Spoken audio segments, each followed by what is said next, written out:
Halo teman-teman, kenalin, nama aku Zenko Jawa Nusantara. Aku dari Sastra Indonesia angkatan 2024, Universitas Negeri Yogyakarta. Sini saya akan sedikit mereview tentang buku novel yang sudah saya baca. Ya intinya itu menarik. Terus saya ingin mereview tentang buku itu. Nah, ini dia buku yang aku maksud. Nah, ini tuh novel karya Oto Sukatno CR. Ini sebuah novel yang berjudul Menagih Janji Gunung Kawi.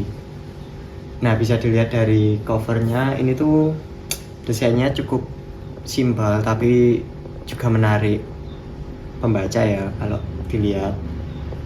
Kemudian di identitas buku tertera semua pada novel ini. Di sini ada desain cover, tata letak, tahun terbit. Nah, buku ini tuh mempunyai 318 halaman. Nah, penerbit dari buku ini adalah penerbit Pustaka Belajar. Kemudian buku ini bisa dibeli di toko-toko buku, contohnya di misal Gramedia atau toko-toko buku yang lain. Nah, di novel ini tokoh utamanya adalah si Bandu Subanda.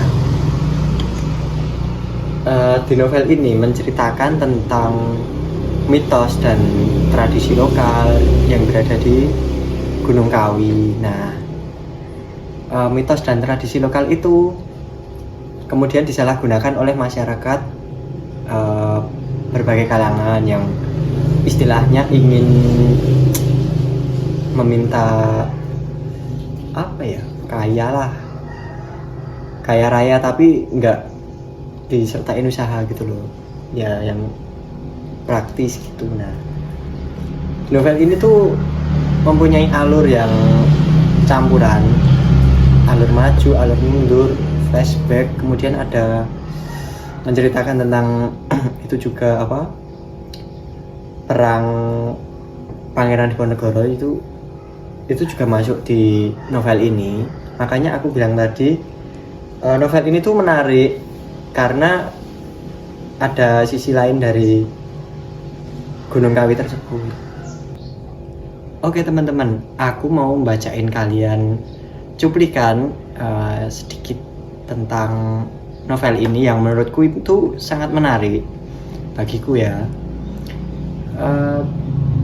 Kisahnya, notabene sejarah mengenai Padepokan Gunung Kawi itu dimulai sejak tahun 1812 sampai 1825, di mana pada saat itu situasi di wilayah Kerajaan Jawa Mataram Islam menjadi kacau disebabkan orang-orang Eropa seperti Belanda dan Inggris yang tidak henti-hentinya melakukan campur tangan terhadap urusan istana. Sementara itu, di kalangan bangsawan, untuk dapat mempertahankan ekonomi yang sudah mapan telah menyewakan tanah-tanah kepada Cina dan Belanda, dan mereka terus memperluas lahan untuk dijadikan perkebunan. Nah, dari novel ini, cuplikan itu tadi itu berujung ke perang antara Pangeran Diponegoro dengan Cina atau Belanda, disebutkan di buku ini. Kalian nanti bisa baca sendiri. Teman-teman, kesimpulan dari buku novel ini adalah akhir ceritanya itu si tokoh utamanya yang bernama Bandu Subanda itu tokoh kampung yang sangat terhormat itu meninggal dunia. Nah, ironisnya malam setelah pemakamannya itu terdengar rumor bahwa kuburannya dibongkar seseorang. Hebohnya lagi, konon jasadnya itu dibawa pergi oleh makhluk misterius yang menampakkan diri yaitu seekor harimau belang raksasa di ceritanya novel ini. Nah,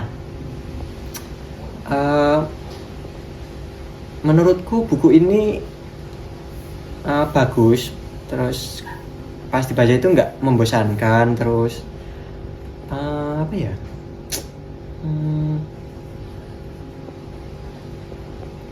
nggak menceritakan sepenuhnya tentang tradisi sama mitos yang berada di Gunung Kawi.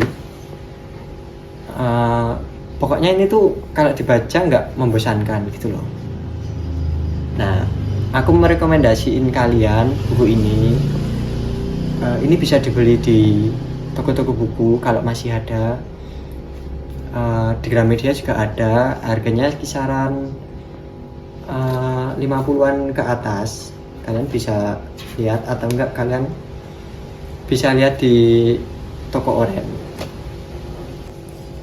Nah, teman-teman, itu tadi review singkat tentang novel Menagih Janji Gunung Kawi karya Oto Soekarno. Pesanku, kalian semua harus budayakan membaca dan literasi, karena itu sangat penting di era tahun sekarang tuh. Harus membaca buku lah, karena buku ini sudah hampir ditinggalkan. Makanya kalian semua harus berbudaya tentang membaca buku. Ya, sekian dari saya.